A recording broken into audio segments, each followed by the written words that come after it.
Mère Yvonne Aimée de Malestroit. Yvonne Beauvais, fille d'Alfred Beauvais et de Lucie Beauvais, est née le 16 juillet 1901 en la fête de Notre-Dame du Mont-Carmel, dans la vieille demeure des Beauvais. Son père meurt le 17 octobre 1904. Il laisse une veuve ruinée de 29 ans et 2 fillettes. Madame Alfred Beauvais, laissant Yvonne à la garde des grands-parents, partit pour Boulogne-sur-Mer, où l'attendait un poste d'adjointe dans un pensionnat libre. Elle emmenait avec elle Suzanne, sa fille aînée. La jeune veuve de quasi-châtelaine devenait salariée à l'essai pour 20 francs par mois. C'est alors que Dieu donna à Yvonne une compagne douce et voilée, la souffrance. L'éloignement de sa chère maman était son plus grand chagrin. Chaque soir, elle la réclamait, et sa bonne grand-mère avait beaucoup de mal à la consoler de son absence. Au bout de 2 ans, Madame Beauvais put prendre ses 2 filles avec elle en allant à Argentan. C'est là que les grandes souffrances d'Yvonne allaient commencer. Discipline rigide du pensionnat, devoirs au-dessus de son âge, qui la feront passer pour paresseuse. Cependant, Argentan demeure pour Yvonne le lieu d'une grande grâce. C'est là qu'elle reçut pour la première fois, selon l'expression qu'elle emploiera plus tard, le magnifique sacrement de pénitence qui pourrait faire de nous, si nous le voulions, des saints. Yvonne Aimée écrit le 30 décembre 1910, lors de sa première communion, dans la chapelle des Auxiliatrices, où pénétrait à peine la rumeur de Paris et du monde, le grand jour arriva. Mon cœur battait avec violence. J'étais tout émue, mais si complètement heureuse.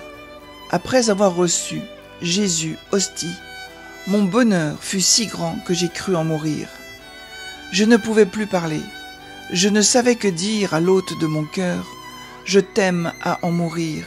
Je t'aime avec toutes mes forces, toute mon âme. Je t'appartiens totalement. J'ai senti qu'il me prenait tout entière.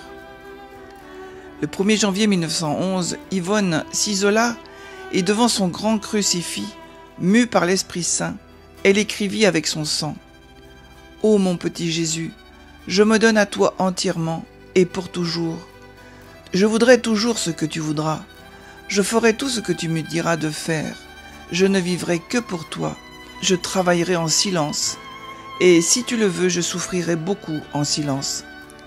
Je te supplie de me faire devenir sainte, une très grande sainte, une martyre. Fais-moi être fidèle toujours.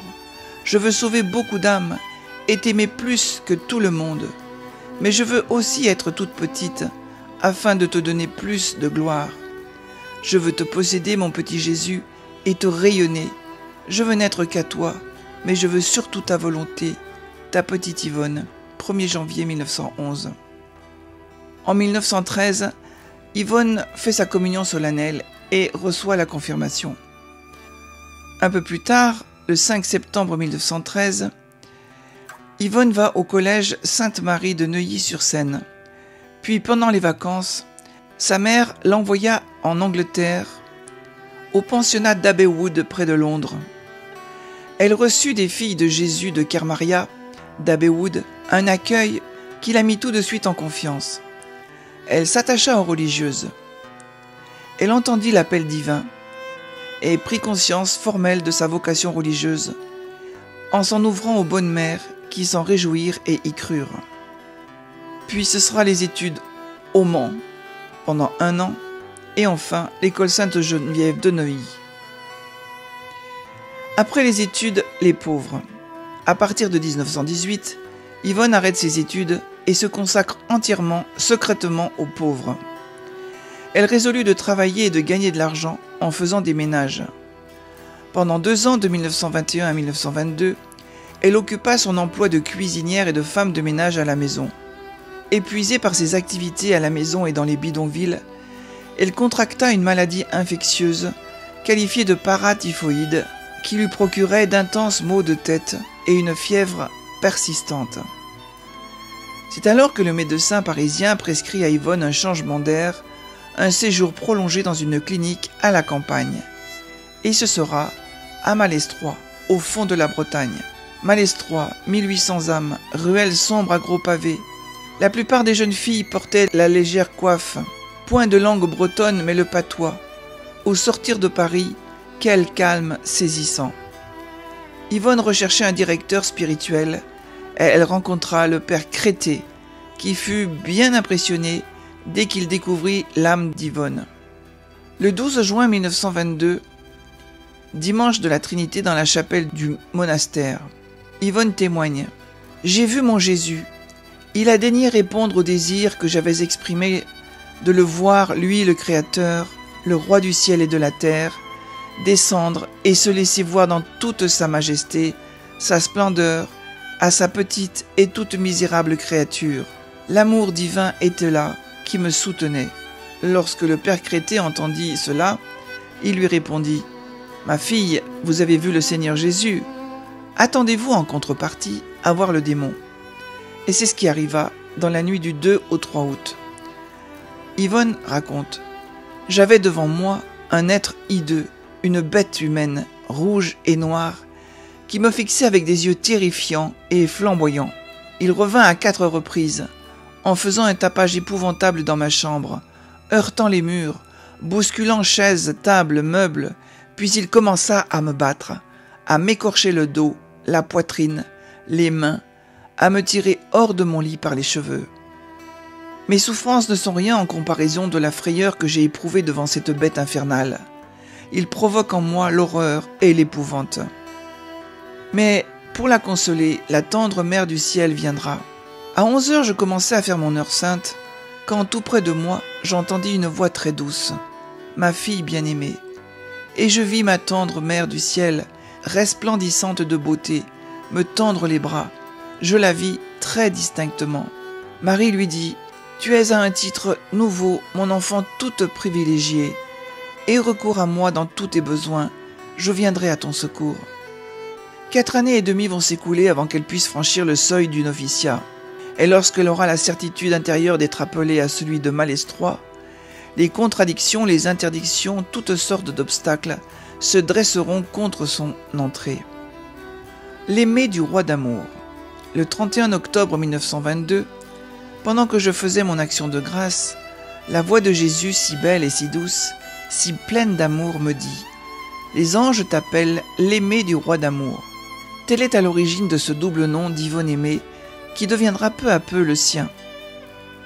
Chaque vendredi, ou dans la nuit du jeudi au vendredi, à Paris, Yvonne revivra quelque chose de la passion, dans son corps, son âme et son cœur. Les stigmates, ses blessures visibles, en témoigneront. Elle appellera cela son heure sainte, par référence à l'agonie de Jésus au Jardin des Oliviers, et à sa demande de veiller 1 heure avec lui. Yvonne avait une grande compassion pour la souffrance des âmes du purgatoire. Elle priait, offrait des messes, s'imposait des renoncements pour obtenir la grâce de leur entrée au paradis. Elle avait aussi de grandes amitiés dans le monde angélique, en particulier avec ses 2 anges gardiens, dont elle connaissait le nom, Lumen et Léthéré. Le vendredi 18 mars 1927, à 16h, la cloche du monastère de Malestroit tinta 30 coups. Yvonne Aimée s'agenouilla sur le seuil. Alors la révérende mère, supérieure des Augustines, procéda selon le rite antique à l'admission de la postulante. « Que demandez-vous ? Ma révérende mère, je vous supplie très humblement de m'accorder l'entrée de cette maison. » En guise de réponse, la supérieure tendit un crucifix à baiser. Yvonne Aimée, se relevant, franchit le seuil de la clôture. Elle est conduite au milieu du chœur où elle s'agenouille de nouveau, toute seule, tandis que la communauté entonnait le Vini Creator. L'afflux des vocations ne cessant point, le groupe des postulantes, novices et professes temporaires atteignit le chiffre de 35. C'était une charge très belle, mais trop lourde pour la jeune maîtresse des novices, Mère Thérèse de l'Enfant Jésus. Sœur Yvonne Aimée fut désignée pour préparer les professes temporaires à prononcer leurs vœux perpétuels. Puis au mois de mai 1935, Mère Yvonne Aimée fut élue supérieure du monastère. À 33 ans et demi, Yvonne Aimée aborde sa mission de mère et de chef. Son élection à la tête du monastère de Malestroit marque le commencement de ses années de plénitude humaine et chrétienne. En septembre 1939, la France est entrée dans la guerre et dans la débâcle. Au sujet de la guerre, Yvonne Aimée a écrit « La France expie son goût trop fort du plaisir, ses erreurs, ses insouciances. Puisse la France et chaque individu comprendre la pénible leçon que Dieu nous inflige et revenir à des sentiments plus chrétiens, plus généreux. Le bon Dieu est le maître, il a voulu nous le rappeler en laissant faire.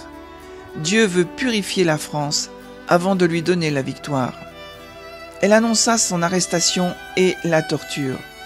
Elle dit « Je vais être arrêtée prochainement par la Gestapo. » Le père Labutte lui demanda « Mais pourquoi ne prenez-vous pas immédiatement le large ?»« Non, reprit-elle, j'ai ordre du Seigneur de rester à Paris pour ses affaires à lui. » Et effectivement, elle sera arrêtée le 17 février. Son ange gardien viendra la délivrer de sa prison au moment du transfert des prisonniers et la ramènera dans son bureau. Mère Yvonne Aimée fut décorée de la Croix de guerre avec palme, de la Légion d'honneur par le général de Gaulle le 22 juillet 1945. L'année 1950 sera sa dernière année.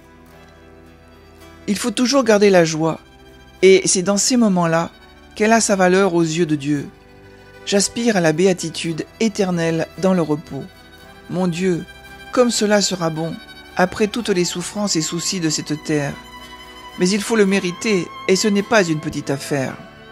Le 3 février 1951, elle sera victime d'une congestion cérébrale foudroyante avec inondation ventriculaire.